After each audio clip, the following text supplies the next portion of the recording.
Thank you everybody for being here, and I just want to give a quick thank you to Alan for bringing some really important concepts to the floor, and for a lot of questions that various individuals have posed throughout the time here about stigma and just like how difficult it is to talk about psychedelics. And so our talk today really will be talking about the language that we use in psychedelic-assisted therapy, how we can ease that barrier that our clients experience, and also through that, how we can reduce stigma that we see in our culture currently.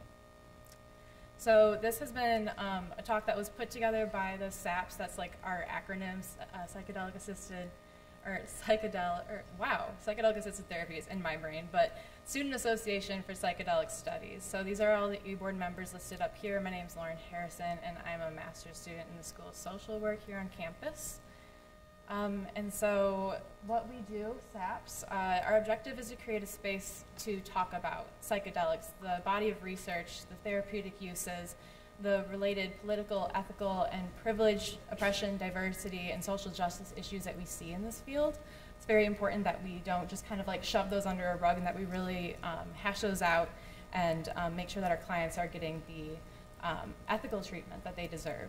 And then also, a big mission for us is to just expand objective awareness and also to promote fair and responsible access to these alternative treatments. A lot of individuals don't even know that these things exist. And so a quote that I want to share just to open up the talk today is by Marx in 2018. And so the quote reads, "People tend to fear what they do not understand, and psychedelic substances and mental illness are both poorly understood in our society." So we're talking a lot about that stigma and how we can kind of help reduce that stigma in the therapeutic setting, but also just like in our day-to-day lives. And so first, talking about the limitations that we see that comes from stigmatization, there's an article that I was reading and a quote really popped out at me. It was an Australian article, and so the quote read, "How receptive are Australian publics and especially afflicted individuals and their families to the possibility of psychedelic-assisted therapy?" And so I want to argue that this is a question that we could ask in America, in multiple other countries. This is a hard topic that individuals kind of have to bring back to their families, and they may experience like open arms, you know, when they experience psychedelic-assisted therapy. But in a lot of cases, there's still that stigma that's perpetuated in their inner circles. And so this is something that is really important to keep in mind. But also, we see this stigma that is pervasive in multiple other domains of life, such as how our drugs are scheduled. What is the message that's sent with that? That they are addictive and they have no medicinal benefits. And then also our medical professionals. We see some stigma reduction, like for example, we have clinical professionals in the room today, and yet we still see some hesitancy to engage in this because of those scheduling systems. Employers are not as supportive of an individual receiving psychedelic-assisted therapy for, say, some like cognitive issue that they have. They're more comfortable with like an antidepressant or something that's supported through like a insurance agency. Also organized religions, there's some that are really based around psychedelics, but others are really not like confused or just like intimidated by psychedelics and what they can do to an individual, or maybe even the religious establishment. And then also we see in various university administration and researchers a reduction in stigma. As we see today, we're all here at the University of Michigan where there's like a reduction in stigma and we're able to talk about this, but other universities are a little bit more apprehensive to talk about these things due to how they may tarnish reputations or whatnot.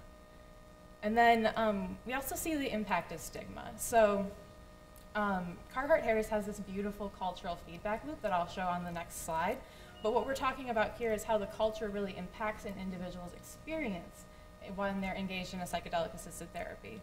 And so we'll be talking about the set, acute experience, and long-term outcomes mental health-wise. And so I'll kind of like piece it out for you guys, but it starts with the cultural setting, so within that is like the public opinion, how psychedelics may be presented in the media, and this feeds into an individual's expectations or the set. So what are they thinking about a psychedelic-assisted therapy before it happens? How is that informed by the culture? This then feeds into their acute experience in a psychedelic-assisted therapy. And so how does this impact their peak or the challenges that they experience in that therapy? And then this then filters into the long-term outcomes or their, like the changes in mental health. Are there positive changes or are there negative changes? And then this then cycles back into the cultural setting. And so, like I argue that the issue, is this a pointer? Cool. So the issue really is in the cultural setting, which is then feeding into the individual's expectations. And so we can see some problematic implications for their psychedelic experience when the culture is so permeated by negative stigma. And so this is a model that we use a lot in social work, and I'm going to walk us through it. This is a person and environment model. And so in social work, we like to say that we are humans who do not exist in a vacuum. There are multiple layers in life that impact us. And so we have the individual here. We can think of that as our client.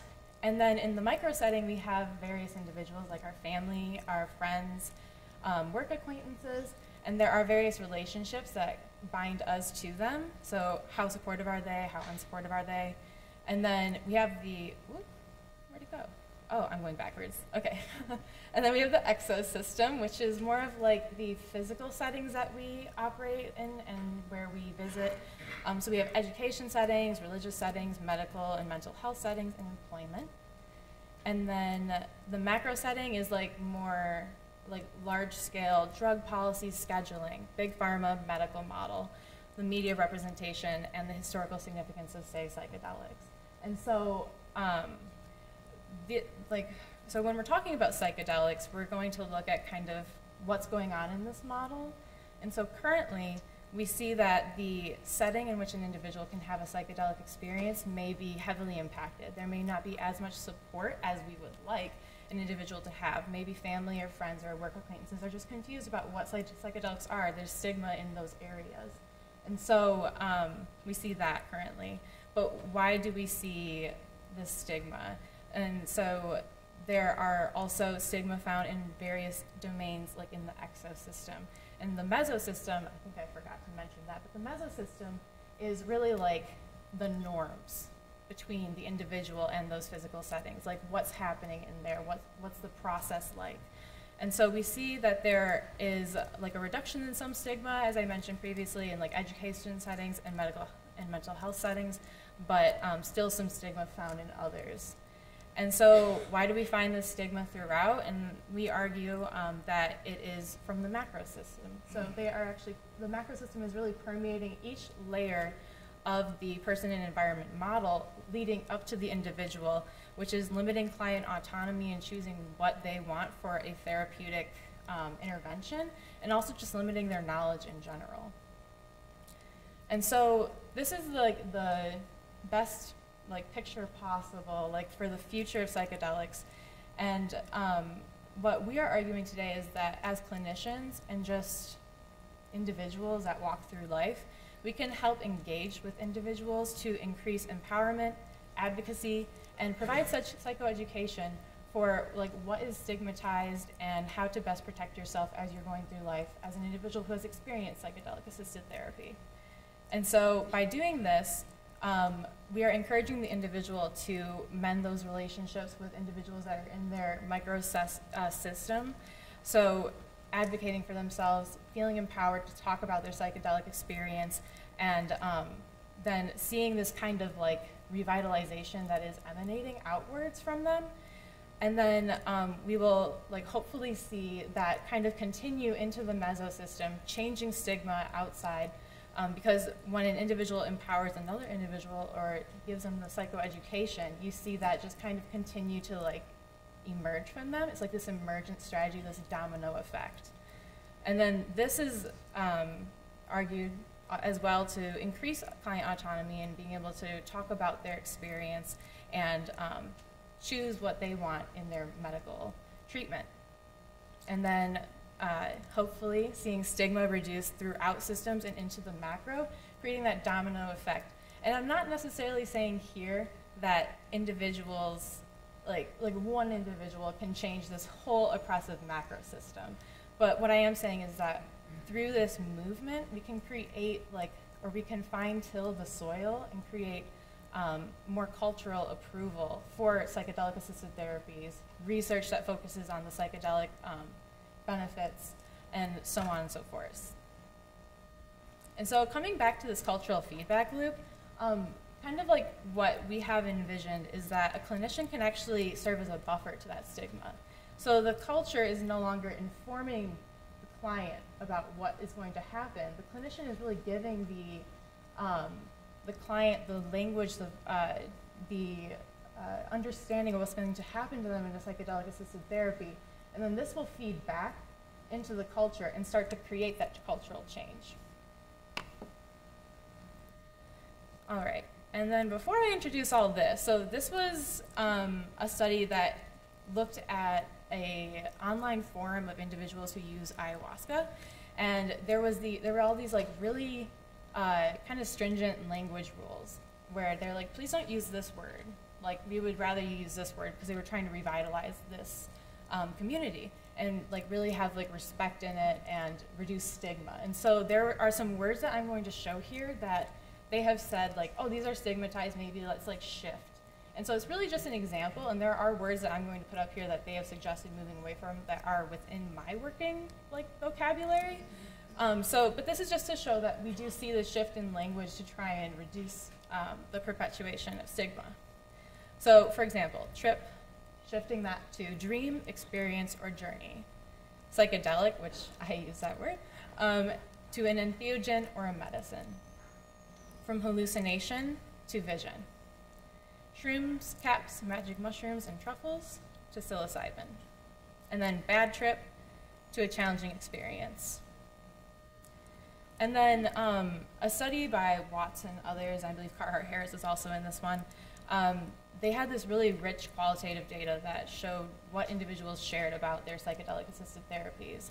And so we thought that this would be a really good way to kind of give examples of the language that you can use to feel empowered and to also share your experience in a way that others would understand and you wouldn't feel so ostracized or like what you're sharing just like falls paltry to your lived experience.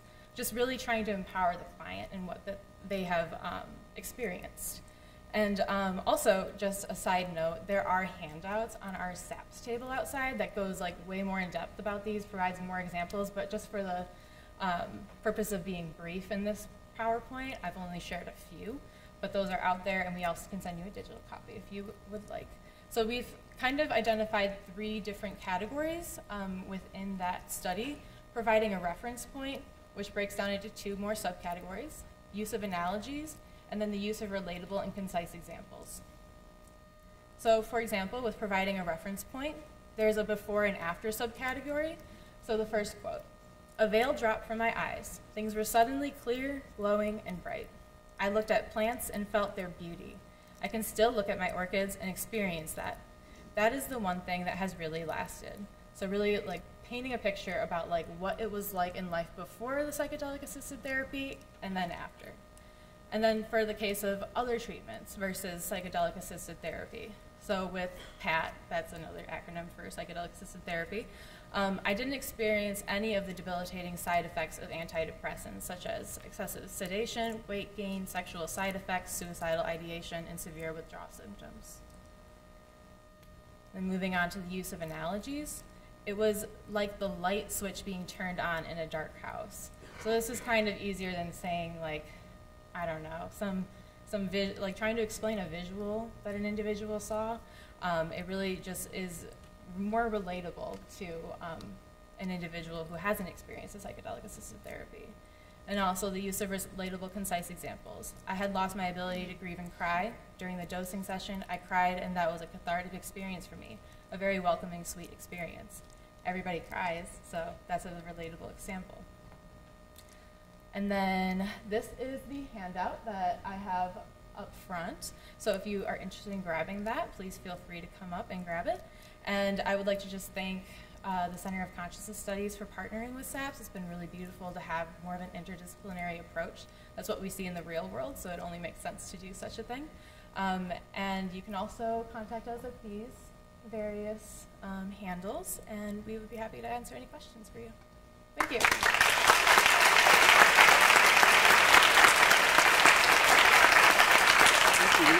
We have time for a few questions if you have them now. Yeah. And I'm sorry I didn't formally introduce you. I thought it was going to be a group of people, so Oh, no, apologies you're for good. that. Any questions?